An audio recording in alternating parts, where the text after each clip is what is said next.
हरे कृष्णा। पौष शुक्ल पक्ष की एकादशी का नाम पुत्रदा एकादशी है। इसके लिए जो कल है यानी कि 10 तारीख को है, इसके लिए सभी भक्तों को शुभकामनाएं। जैसा कि नाम से ही प्रतीत होता है कि पुत्रदा यानी कि पुत्र को देने वाली एकादशी।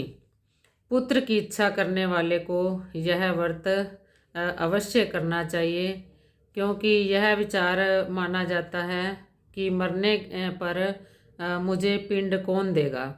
बिना पुत्र के पितरों और देवताओं से हम पूर्ण नहीं हो सकते, ऐसा माना जाता है। इसलिए आज मैं आपको पुत्रदा एकादशी के महत्व यानी विधि और कथा के बारे में विस्तार से बताने जा रही हूँ। श्री धर्मराज युधिष्ठिर ने पूछा, हे कृष्ण, अब आप पौष मास के व्रत के बारे में समझाइए। इस दिन कौन से देवता का पूजन होता है तथा क्या विधि है। इस पर श्री कृष्ण बोले, हे राजन, पौष शुक्ल पक्ष की एकादशी का नाम पुत्रदा एकादशी है। इसका पूजन विधि से करना चाहिए। इस व्रत में नारायण भगवान की पूजा करनी चाहिए। इसके पुण्य से मनुष्य तपस्वी, विद्वान और लक्ष्मीमान होता है। इसकी मैं एक कथा सुनाता हूँ, सुनो। भद्रावती नगरी में सेतु नाम का राजा राज्य करता था। वह निपुत था यानी कि उसके पास पुत्र नहीं था। उसकी स्त्री का नाम शैव्या था। वह सदैव निपुती होने के कारण चिंतित रहती थी। इस पुत्रहीन राजा के पितर रो रो कर पिंड लेते थे और सोचा करते थे, इसके बाद हमें कौन पिंड देगा। इधर राजा को भी राज्य वैभव से भी संतोष नहीं होता था। इसका एकमात्र कारण पुत्रहीन होना था। वह विचार करता था कि मेरे मरने पर मुझे कौन पिंड देगा। बिना पुत्र के पितरों और देवताओं से उरीन नहीं हो सकते। जिस घर में पुत्र ना हो वहाँ सदैव अंधेरा ही रहता है। इसलिए मुझे पुत्र की उत्पत्ति के लिए प्रयत्न करना चाहिए। पूर्व जन्म के कर्मों से ही इस जन्म में पुत्र, धन आदि मिलते हैं। इस तरह राजा रात दिन इसी चिंता में लगा रहता।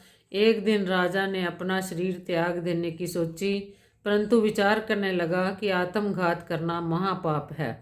राजा इस तरह मन में विचार कर एक दिन छिपकर वन को चल दिया। राजा घोड़े पर सवार होकर वन में पक्षियों और वृक्षों को देखने लगा। हाथी अपने बच्चों और हथनियों के बीच में घूम रहे हैं। राजा सोच विचार में लग गया।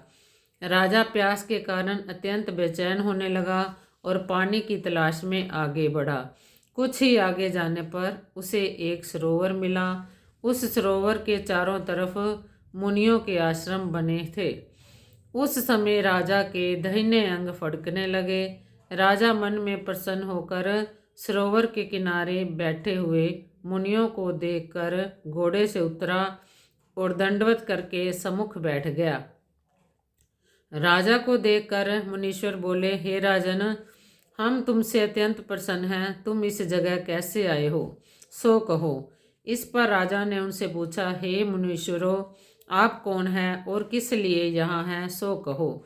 मुनि बोले, हे राजन, आज पुत्र की इच्छा करने वाले को संतान देने वाली पुत्रदा एकादशी है। हम लोग विश्वदेव हैं और इस सरोवर पर स्नान करने आए हैं।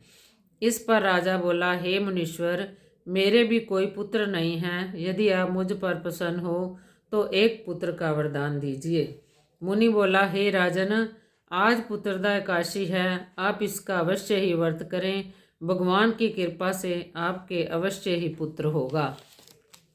मुनि के वचनों के अनुसार राजा ने एकादशी का व्रत किया और द्वादशी को प्रयाण किया और मुनियों को प्रणाम करके अंत में अपने महल को वापस आया।